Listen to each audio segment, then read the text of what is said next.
سلام دوستان، امیدوارم که حالتون خوب باشه. چند وقت پیش یه اتفاق جالب افتاده بود که یه خانومی گفته دیجی ها مگه چیکار میکنن.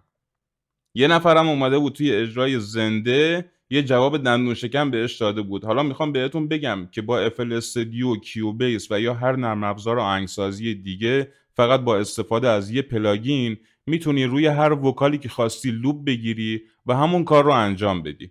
اولین کاری که میکنیم میایم توی بخش پلاگین ها، VST پلاگین هارمور رو باز میکنیم. توی قسمت پریست ها یه گزینه داره به اسم تمپلت. چند تا لوپ اینجا داره، یه دونش رو ما انتخاب میکنیم. خب من صدای اون خانم رو ندارم، میتونید از وکال خودتون هم حتی استفاده کنید. میام از وکالای پیشفرض خود FL استودیو استفاده میکنم، یه دونش رو. خب همین صدای دنس رو.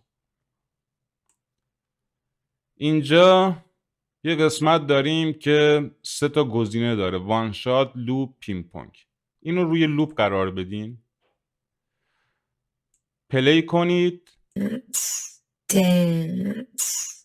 از این قسمت اسپید کم کم سرعت رو زیاد کنید.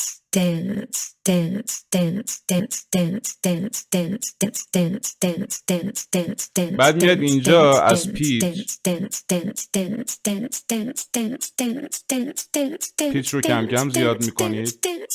ببینید همون اتفاق داره میفته. اگه از این آموزش هم لذت بردی، مفید بود برات، لایک و کامنت برام بذار، حتما صفحه منم فالو کن. موفق و پیروز باشید.